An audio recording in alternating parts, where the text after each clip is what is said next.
Hey guys, so welcome to my final project. Today I'm going to talk to you a little bit about the different uses for voice over IP as opposed to voice over a landline telephone or terrestrial radio. I'm going to show you a few different ways of how to use this technology, which is the same technology we use when we call our friends in Skype and when we meet for class. So talk to you a little bit about the setup I'm using here today. Obviously this looks a little advanced.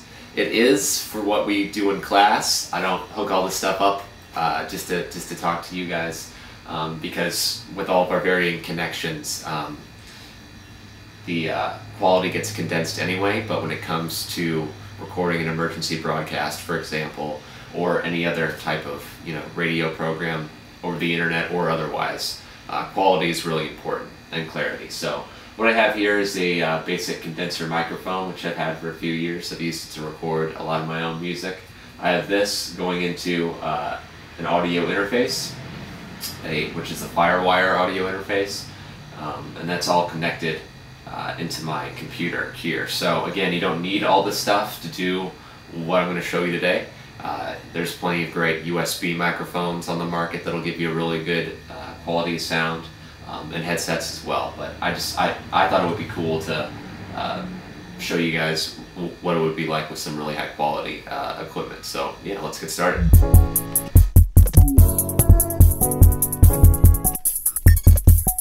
Alright, so first up, this program is called Ustream. Ustream is a pretty cool client program here that will allow you to broadcast your own sort of internet radio type of show. So this one we're looking at right here is actually a show, I believe, about male baldness. The Bald Truth. Yeah, there you go. There's the title there. Probably need to tune in about 20 years. But yeah, so this show, this isn't live. This is previously recorded. It was tough to find a good example of a live show going on at 10:30 a.m. Central Time on a Wednesday. But this is an example of what the show will look like. You can call in here. I believe the current caller is actually Skyping in. So this is sort of what the interface looks like if you're a listener. Now, if you are on the other side, if you're broadcasting, it's kind of going to look something like this. Now, actually, I only have the audio hooked up right now. I don't have. You can have your own webcam, just like that guy did, and you can see my waveform here as I talk. It has sort of a nice effect on it, but yeah, it's pretty cool. You can. I'm currently broadcasting. Nobody has taken me up on joining my show yet. I did post the link out to all my social media stuff, Facebook, Twitter, all that stuff. So nobody's here yet, which is a bummer, but I guess I'm not really talking about anything too exciting. You can record the show, so you can actually have it in your Ustream profile, so you can watch it like an old podcast or something. And it's pretty cool. People can call in. You are given a phone number that I believe you call in with your phone, and then you can take calls over the air that way, or you can take them as a VoIP call as well. If somebody can Skype in, or if somebody does it that way. So it's pretty cool. It's sort of a combination of both mediums, and yeah, I like it a lot. Okay, so this program is pretty cool. I've been messing around with it for a little bit. It's called Blog Talk Radio, and the screen you have up here is basically what it would look like when you are in your radio show on Blog Talk Radio. Blog Talk Radio allows you to have a live internet radio broadcast, which is pretty cool. What I had to do, the stuff you guys didn't see, I actually had to schedule a show, and I had to watch a sort of a training video on how to use their software. It wasn't anything too difficult. So as you can see up in the top left-hand corner here, I'm going to go on the air in about 16 minutes. So I'll show you more once I get on the air. But basically how it works, it's pretty cool. I call in this number to check in, the host call-in number, and then I input this pin, and then I'm all checked in, ready to go.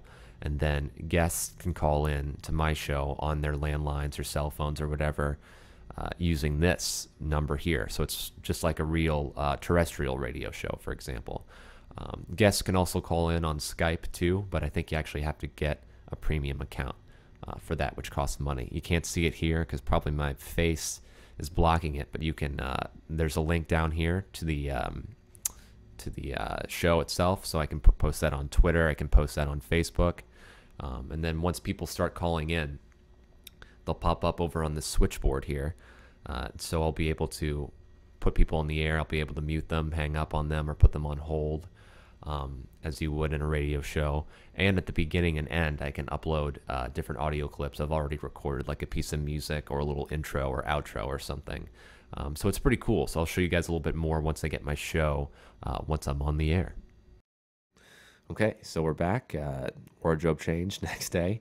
So after a few attempts at trying to host my show on Blog Talk Radio, I was able to do it and everything, but I noticed one, at least in my opinion, a pretty serious flaw, and that is that your sole audio input and output source is the phone. So meaning I would have to talk to my listeners and hear my listeners on my cell phone, because that was the phone I called in on. So the audio quality was pretty bad. And on Screencast-O-Matic, it would have meant nothing to you guys because you wouldn't have been able to hear it at all. All the audio, again, input and output was on the phone. So to me, that was a pretty big flaw.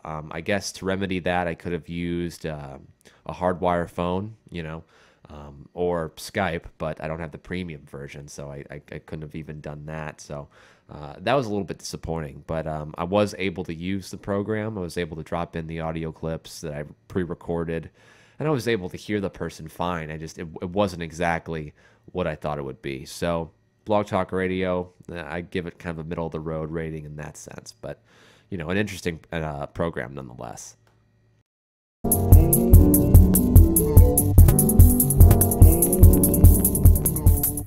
Switching gears a little bit here, let's talk about VoIP phones. We've been talking a lot about computer-based VoIP software and hardware. So VoIP phones are something that have become pretty popular within the past few years. Now, I wasn't actually able to try one out, however. Unfortunately, Durla and my office downtown where I work still use regular phone lines, that is, phones that are connected to a phone line input rather than an Ethernet input. But let's talk a little bit about them anyway. So for this project, I actually interviewed my dad because I know that his company about 3 or 4 years ago made the switch to a VoIP-based phone system. So I talked to him about some of the pros and cons. Now, in terms of cost, the monthly rate to use the service is about the third of a cost of what they normally had to pay for a normal phone line service. In terms of bandwidth, now, obviously, since it's taking place over the internet, it does use up some bandwidth. So be sure that if you have depending on the size of your company and, depending on how much work you actually do on the internet, you want to have a pretty solid connection. One large advantage that my dad noted was the ability to transfer calls extremely easily. So, for example, he actually has a small two-man operation in Burbank, California, just a really small office there. And when those people are out of the office, they can actually use some software in coordination with the VoIP system saying, okay, we're out of the office, route all the calls to the St. Louis office, for example. Or you can route all the calls to a particular phone. So actually my dad, he works from home a few days a week. And if people call the Burbank office and no one's there, he can easily see that on his computer screen in Missouri, in our basement, and field a call from a number that was placed locally in California without them really even knowing. So that's a pretty cool thing. So while VoIP phones are pretty cost efficient and very user friendly, they look just like regular phones, they still do have some disadvantages. So for example, if you're in a hurricane or a thunderstorm and if you lose power, if you don't have any sort of backup power source like a generator or a battery backup supply, you're gonna run into some trouble. Now, for example, with regular phone lines, landlines that are just plugged into your phone line, if they don't require an additional power source to turn on, you may have noticed that, assuming that the phone lines weren't damaged in the storm, you can still use those phones during a power outage, and that's because those copper wires, those phone lines, actually carry a small amount of voltage, 12 volts, I believe, so you can still use them if the power's out. Thanks for watching, guys. I hope this video showed you some examples of some cool types of VoIP technology, just besides the standard GoToMeeting, Skype, and FaceTime that we use all the time. Thanks for watching.